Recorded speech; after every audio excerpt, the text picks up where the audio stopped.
பெரிய ஒரு கடவுள் தந்த ஒரு வரம் தான் நான் சொல்லுவேன். அதை ஜனாதிபதி கடவுளால தீர்க்கப்பட்ட எங்களுக்கு ஒரு இவ்வளவு ஆண்டும் 70 வருடங்களாக வந்த எப்படி இருக்கு நாளைக்கு வர போறேன் வடக்கு கிராமத்துக்கு வரலன்னா எங்களுக்கு பெரிய ஒரு மகிழ்ச்சி. எங்களை கட்சிக்கு போன உடனே ஒரு மாசத்திலேயே நான் அந்த கட்சியில புரிஞ்சு கொண்டேன். ஊழல் பொய் களவு திருட்டு எதுவுமே கிடையாது. எந்த ஒரு எதிர்பார்ப்பையும் எதிர்பார்க்க மாட்டாங்க. எதிர்பார்ப்பும் எங்களுக்கு இல்லை. கட்சியால நாங்கள் என்னதை எங்களுக்கு எதுவும் பயன்பெறணும்னா எந்த மனதுல இது வரைக்கும் இல்லை. அவர் தமிழன் என்ற பாகுபாடு இல்ல, தமிழருக்கு ஒரு இது சிங்களவருக்கு ஒரு தண்ட பாகுபாடு இல்ல. இது வரைக்கும் கேட்டதில்லை, இனிமேலும் கேட்க மாட்டேன். முதலாவது இந்த அக்காக்கு இந்த குணத்துக்கு பாராட்ட வேணும். ஜனாதிபதியே இங்க பாரு அவன் சொல்லிக்கா இனியும் கேட்க போறதில்லை, இது வரைக்கும் கேட்டதில்லைன்னு சொல்லி இதைத்தான் அவர்கள் சொல்கின்ற அரசியல் கலாச்சாரம். அதாவது அரசியல் கலாச்சாரம் மாத்துவோம் என்று ஜனாதிபதி அவர்களும் இங்க இருக்கிற தோழர் விலங்குமரன் எல்லாரும் அமைச்சர் எல்லாரும் சொல்றத அந்த சொந்தங்கள் அனைவருக்கும் அன்பு கலந்த வணக்கங்கள். இந்த காணொளி என்ன மாதிரின்னு சொன்னா எங்களுடைய யாழ்ப்பாணத்தின் மிருசிவில் பிரதேசத்துக்கு நாளைக்கு ஜனாதிபதி அவர்கள் வரப்போறார். அப்ப ஜனாதிபதி அவர்களுடைய யாழ்ப்பாணத்திலே ஒரு மிகவும் பிடித்த பெண்மணி, அதாவது இந்த கட்சியை வளர்த்து ஜனாதிபதியை மேடையில கூப்பிட்டு கௌரவிச்ச அந்த ஒரு பெண்மணி அவதான் எங்களுடைய கிராமத்தை சேர்ந்த சிவயோகம் அக்கா. அவட வீடு எப்படி இருக்குது, அவ ஜனாதிபதியின் இதுவரை காலம் பயணிச்ச 10 வருஷமா பயணிச்சதுல ஜனாதிபதியில பிடிச்ச நல்ல விஷயங்கள், அவர்கள கட்சியில இருக்கிற ஒழுக்கமான விடயங்களை பற்றி என்னோட ஒரு நேர்காணல்ல பகிர்ந்து கொள்ள போறா. சாதாரணமாக ஒரு ஜனாதிபதி எங்க நாட்டுக்கு வந்தா அவை ஒரு பெரிய 5 ஸ்டார் ஹோட்டல்ல பெரிய பெரிய பிஐபிஸ் தான் அதுக்கு வேலை செஞ்சு கொண்டிருப்பினோம். ஆனா எங்களுடைய ஜனாதிபதிக்கு இங்க ரெப்ரசன்டேட்டிவா இருக்கிறது ஒரு சாதாரண கிராமத்துல, எங்களை போல ஒரு கிராமத்துல இருக்கிற அவ ஒரு சிவயோமக்கா எப்படி இங்க வாழ்ந்து கொண்டிருக்கிறா. அதாவது இன்ஃப்ளூயன்சிங், இதை தான் நான் சொல்றது. அரசியல் நல்ல ஒரு அரசியல் கலாச்சாரம் எப்படி இந்த ஜனாதிபதி இங்க செயற்பட்டிருக்கிறார் என்றதை காட்ட போறேன். இப்ப இந்த சிவயோமக்காட நேர்காணலுக்கு போகலாம், வாங்கோ காணொலிக்குள்ள போவோம்.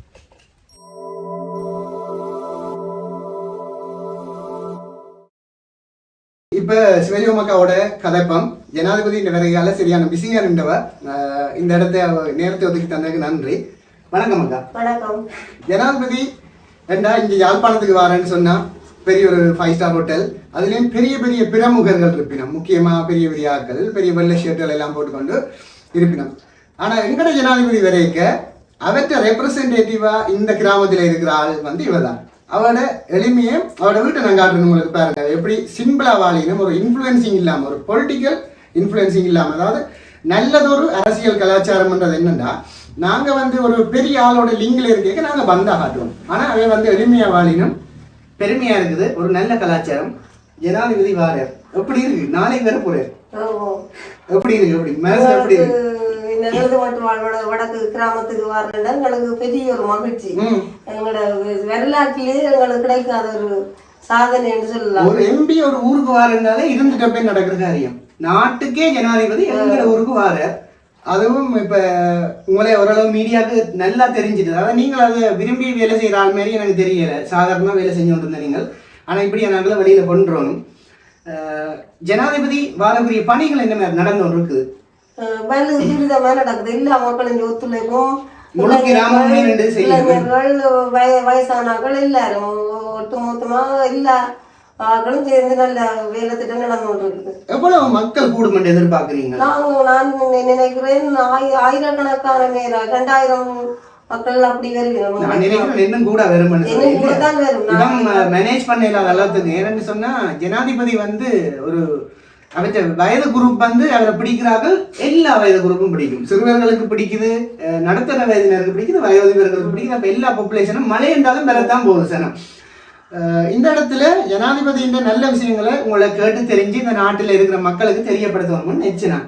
அதுக்கு முன்னம் கொஞ்சம் கொஞ்சமா போவோம். நீங்கள் இந்த என்பிபி கட்சிகள்ல எவ்வாறு உள்வாங்கப்படுறீங்களா? என்னன்னு சொன்னா இந்த இடத்துல கட்டாயம் தமிழ் தேசியம் சார்ந்த அரசியல் பயணிக்குது. அதுக்குள்ள உங்களை ஆரம்பத்திலே ஒரு ஜனாதிபதியா வருவரன்னு கூட நிறைய பேர் நம்பி இருக்க மாட்டேன். அனுரகுமார திசாநாயக தோழர் ஜனாதிபதியா வருவரன்னே நம்பி இருக்க மாட்டேன். நான் கூட நம்பல உண்மையை சொன்னா. ஏனென்றால் இங்க ஒரு வித்தியாசமான எண்ணக்கிறது தான் இருந்தது இந்த மக்களிடையே. அந்த பயணம், அரசியல் பயணம், என்பிபியுடனான 10 வருஷ பயணம், திறமறைவில் இருந்து நிறைய ஹார்ட் ஒர்க் பண்ணியிருக்கீங்க. அதை சொல்லுங்க. நான் ஆரம்பத்துல வேலை விஷயமா தான் எங்களோட இப்போ இப்போ இப்போ இருக்கிற அமைச்சர் கௌரவ அமைச்சர் ராமலிங்கம் சந்திரசேகரத்தை சந்திக்கிறதுக்கு போனான். அந்த டைம்ல நான் போன இடத்துல அவரை சந்திச்சு என் பிரச்சனைகள் எல்லாம் சொன்னேன், நிலப்பாடுகள் எல்லாம் சொன்னா அவர் சொன்னார், சரியம்மா பிரச்சனை இல்லை, நாங்கள் வேலையை கொடுக்குற காலத்துல ட்ரை பண்ணலாம், யோசிக்க தேவையில்லைன்னு. ஆனா நான் அந்த கட்சிக்கு போன உடனே ஒரு மாசத்துலயே நான் அந்த கட்சியில புரிஞ்சு கொண்டேன். ஊழல் பொய் களவு திருட்டு எதுவுமே கிடையாது, மற்ற மக்களை நல்லா அனுசரிக்கிறது, ஜாதி மத வேதம் எதுவுமே இல்லை, எல்லாரையும் சமமா பாப்பினோம். மற்றது ஒரு கூட கெட்டவன் குடிகாரன்டா கூடி அவர் அதை ஒதுக்க மாட்டார். அமைச்சர் இப்ப கௌரவ அமைச்சர் சொல்வார், யாரையுமே நீங்கள் கழிக்க கூடாது, யாரையுமே கூடாதுன்னு சொல்லக்கூடாது, எல்லாம் மனுஷருங்களா, எல்லாரோடையும் சேருங்கோ, எல்லாரோடையும் சேர்ந்து பழகுங்கோ, எல்லாரையும் சேர்த்து அணையுங்கோ, திருத்தி எடுக்கலாம்னு சொல்லுவார். திருந்துவினா திருத்தலாம் என்றுதான் நடுவ சொல்லுவேன். பொய் கனவு இருக்கக்கூடாது, மற்ற இந்த சாதி மீதுகளுக்கும் பார்க்கக்கூடாது, எல்லா மக்களும் ஒரே இது. எங்களோட கட்சி ஒரு நேர்மையான கட்சி, விசுவாசமான கட்சி, அப்படித்தான் அவர் எங்களை சொல்லி சொல்லி வழி நடத்தினவர்.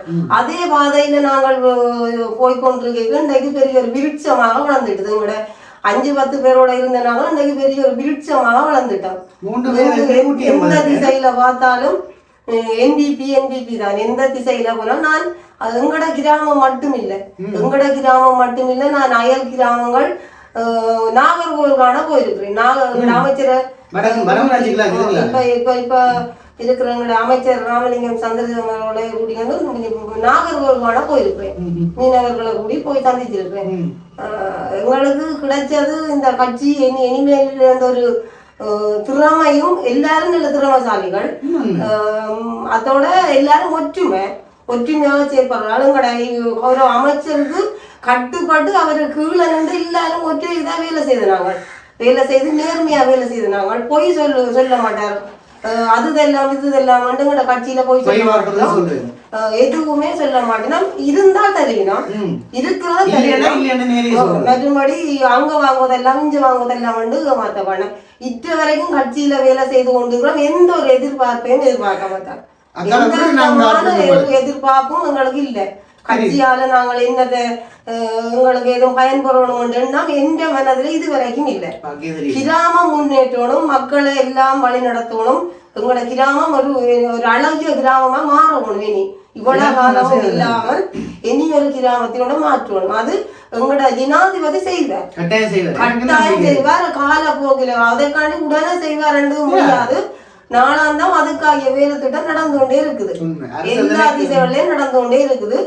அதன்படி எங்களோட ஜனாதிபதி எங்களுக்கு சகலதும் நிறுத்தி செய்வார். அபிவிருத்தியில இருந்து எங்களுக்கு விவசாயமோ எல்லாம், அதுக்கு மக்கள் நாங்கள் எல்லாரும் ஒத்துழைப்போம். நாங்கள் எல்லாரும் ஒத்துழைச்சு நாங்கள் முன்னோக்குவோமா இருந்தால் எங்களோட நாடு இனிமேலே ஒரு அழகான ஒரு நாடா, ஒரு அபிவிருத்தி அடைஞ்ச நாடாகத்தான் வரும். அதுல மாற்றம் இல்லை. நிறைய நாடுகளுக்கு பயமா இருக்கு, இவர் ஒருவேளை நாட்டை முன்னேற்றி விட்டுருவாரோ சொல்லி. ஏன்னா எல்லாருமே நாங்கள் இப்படி ஒரு கண்டிஷன்ல இருக்கணும் தான் நிறைய பேருக்கு விருப்பம். அப்பதான் எங்களை எல்லாருமே மேய்க்கலாம். எங்களோட ஜனாதிபதியின் தலைமையின் கீழே நாட்டில ஒரு நீண்ட கால வேலை திட்டங்கள்லாம் நடந்து இருக்கிறத அறிய முடியுது. எங்கட மக்கள் கொஞ்சம் பேர் உடனே எல்லாம் நடக்கணும்னு எதிர்பார்க்கணும். உடனே இப்ப எல்லாமே செய்யலாம். அவர்களுக்கும் உங்களோட பதில் என்னவா இருக்கும்? 10 வருஷம் பயணிக்கிறீங்க, உடனே நடக்கணும்னு எதிர்பார்க்கறதுக்கு உங்களோட பதில் என்னவா இருக்கும்? உடனே நடக்கிறத சாத்தியம், உடனே நடக்கல, யாராலையும் நடத்த இல்லாது அப்படி உடனே. ஆனா நடக்கிறதுக்காக அடி அத்திவாரங்கள் நடந்து கொண்டு இருக்குது, அத்திவாரங்கள் ஆரம்பிச்சு கொண்டு இருக்குது. அதுல மாற்றுக்கிறது இல்ல, கொஞ்சமாக ஆரம்பிச்சு கொண்டு இருக்குது.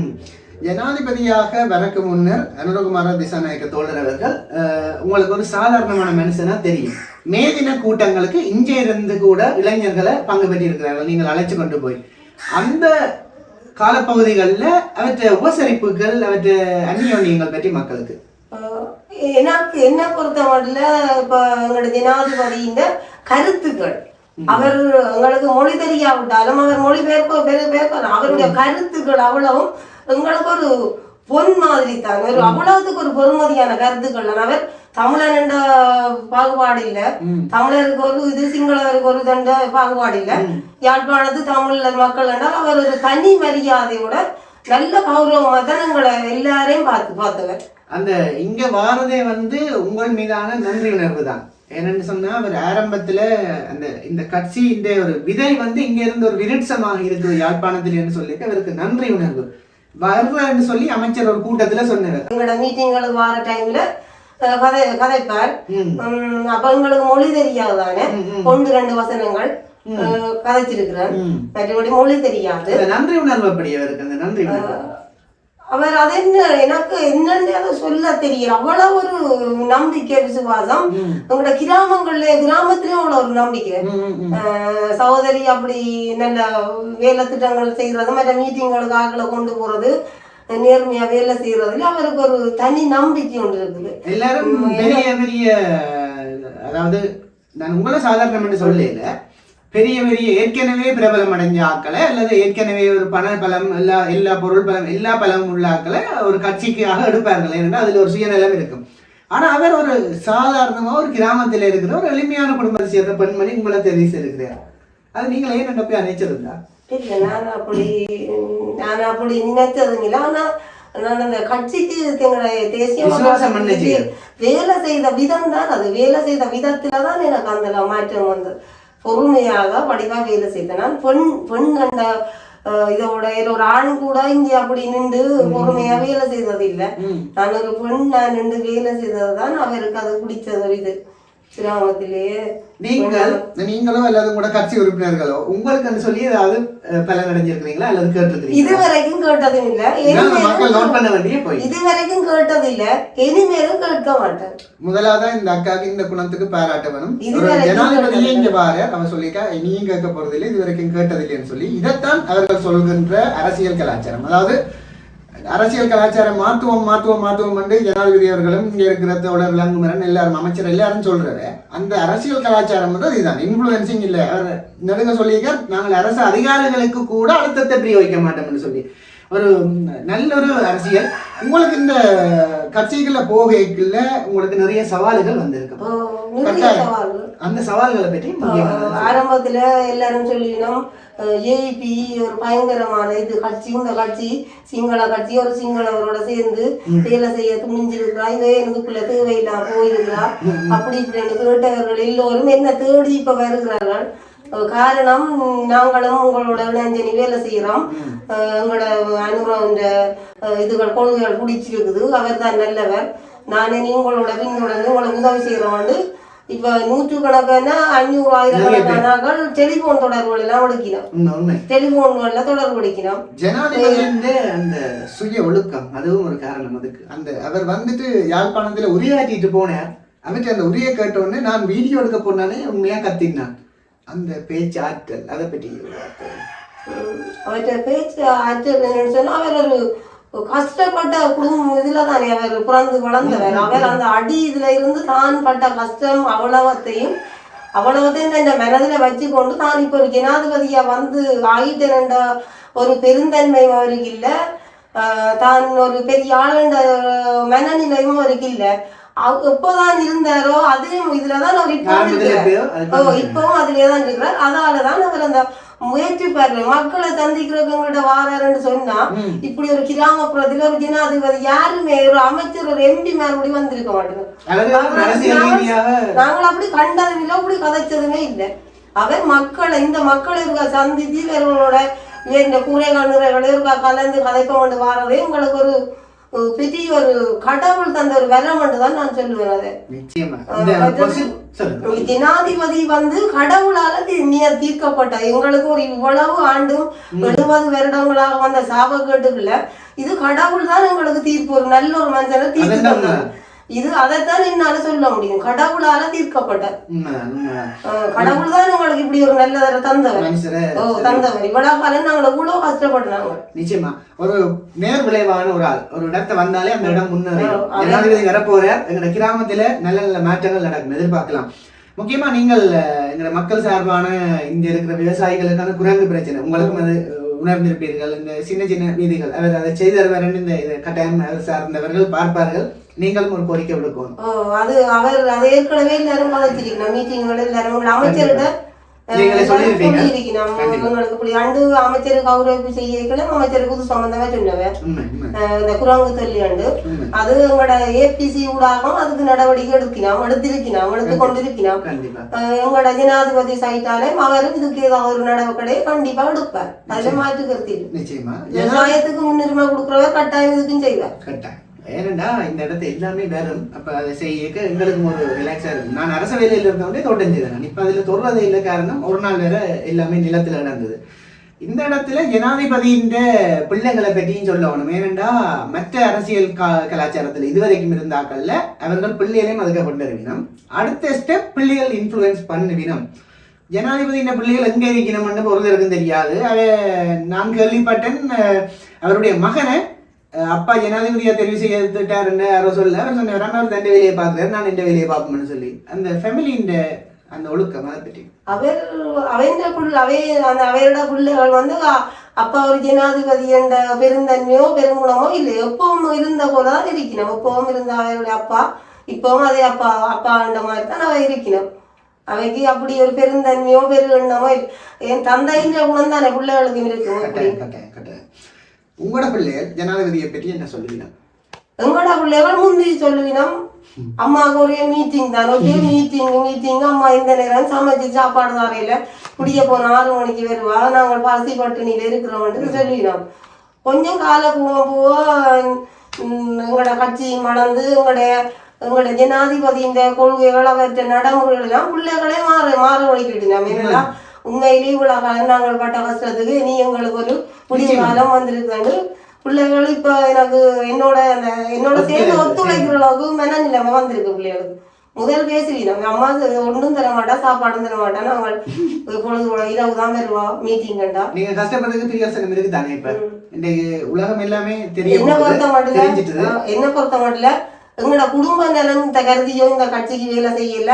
இப்ப வரைக்கும் ஜனாதிபதி எங்களோட கிராமத்துக்கு வர போறாருன்றது முற்று முழுதான ஒற்றுமையோட முழு பொறுப்பையும் எடுத்து செய்து கொண்டிருக்கிறேன்.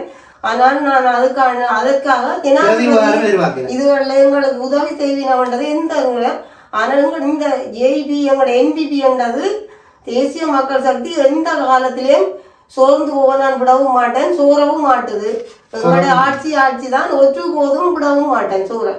நிச்சயமா அந்த கம்பீரம் தெரியுது. அவ்வளவு கஷ்டப்பட்டு வேலை செய்திருக்கிறீர்கள். ஒருபோதும் நான் விட மாட்டேன். உண்மை. இந்த இடத்துல நாட்டு மக்கள் சில பேர் இப்ப ஒரு விஷயத்த நெகட்டிவா பரப்பின உடனே அதை பகிர்ற கூட்டம் தான் இப்ப இருக்குது. ஆனா பாசிட்டிவா மூளையை பாவிச்சு யோசிக்கிற கூட்டம் நிறைய இருக்குது. இந்த நாட்டு மக்கள் ஜனாதிபதிக்கு பின்னால நிறைய பேர் அணிதிரண்டு கொண்டு இருக்கணும். அப்படி விலத்தி போறார்கள். மற்றது ஜனாதிபதியோட ஆதரவா இருக்கிற ஒட்டுமொத்த நாட்டு மக்களுக்கும் இந்த ஜனாதிபதி சார்பாக நீங்க சொல்ல போற செய்தி. எல்லாருமே இப்ப வந்து எங்களோட சேரினோம். மற்ற கட்சிகள சகலருமே வரையினோம். நாங்கள் ஆரம்பத்துல எங்களோட கட்சியில இருக்கே எங்களோட கௌரவ அமைச்சர் ஒரு வசனம் சொல்லி எங்களை வழி நடத்தினவர் யார் இருந்தாலும் பிரிச்சு விட வேண்டாம், யாரு வந்தாலும் பிரிச்சு விட வேண்டாம். அந்த கட்சி இந்த கட்சி அவை அழகாண்டு பிரிச்சு விட வேண்டாம். உங்களோட சேர்ந்து பயணிக்கிறவையோ உங்களோட கதைக்கிறவையோ உங்களோட மீட்டிங்களுக்கு வர்றதோ வேண்டாம்னு சொல்லக்கூடாது. நீங்கள் எல்லாரையும் ஒன்றிணைக்கணும். எல்லா மக்களும் ஒரே மாதிரி ஒன்றிணைக்கணும். அதுக்காண்டி நீங்கள் எங்களோட இந்த தேர்தல் பிரச்சாரத்துக்கு எல்லாம் நாங்கள் பயணிச்ச போது எங்களோட அமைச்சர் சொல்லி அனுப்பிவிட யாரும் ஏதாவது ஜேபி என்று கதைச்சு பிரச்சாரத்துக்கு போய் உங்களுடைய முரண்பட்டா அப்படின்னா ஒன்றுமே கதைக்க கூடாது. நீங்கள் ஒன்று நாடிபடவோ சண்டை பிடிக்கவோ வாக்குவாதமோ படக்கூடாது. நீங்கள் அப்படியே விட்டுட்டு வரணும். அது அவங்களோட புத்திக்கு ஏற்றபடி அவங்க நடக்கட்டும். நீங்கள் எந்த விதத்திலேயும் முரண்பட போகக்கூடாது. யாருகிட்டையுமே நாங்கள் நல்ல மனம் படைத்தவர்கள், நல்ல வழியில போடுறாங்கள், சண்டைக்கு எதுவும் போகக்கூடாதுன்றதான் எங்களை சொல்லி தண்டுவேன். வழி நடத்தினவர் அப்படிதான். யாரும் அங்கேயுமே நீங்கள் யாருகிட்டையுமே சண்டை சச்சரவுக்கே போகக்கூடாது. ஜனாதிபதியை பார்க்க முதல் தடவை யாழ்ப்பாணம் அதிக அளவுல கூடினது. ஜனாதிபதி நிறைய தரம் வந்திருக்கார். அதிக அளவு பிரம்மாண்ட கூட்டம் வந்து அந்த பாசையூர்ல அந்த கூட்டத்துல தான் இருந்தது. அந்த இடத்துல உங்களை ஏற்கனவே கேட்டிருந்தேன், இந்த இடத்த திருப்ப கேட்கிறேன். அந்த இடத்த ஜனாதிபதியை பார்ப்போம்னு எல்லாரும் தான் முன்னியடிச்சா ஜனாதிபதி நான் பார்த்தேன். அந்த முன்னே இருந்தேன். உங்களடிக்கு வந்து உங்களை அறத்தளவி அன்பு செலுத்தி மரியாதை செலுத்தினவர். உண்மையான நல்ல சந்தோஷம் நிறைந்திருக்கும். ஒரு விலாசம் தான் சொன்னார். யாருந்தான் ஆசை இல்லை ஜனாதிபதியே வந்துட்டாருன்னு சொன்ன அப்படி இருந்தது. அது அந்த காரணம் என்னன்னா எங்களோட ஜனாதிபதி தோழர் யாழ்ப்பாணம் வார சமயத்துல நான் கூடுதலான மக்களை கொண்டு செல்றேன். 100, 150, 200, 300 வாக்களை 2-3 பஸ் கொண்டு போகும். அதுலயே அவருக்கு என்ன கண்ணோட்டம் அவருக்கு தெரியும். எழுதுமட்டு வாழ்ல இருந்து பிரதேசத்துல இருந்து இவ்வளவு மக்கள் தன்னை சந்திக்க பார்க்க வரணும்னு அவருக்கு ஒரு நம்பிக்கை.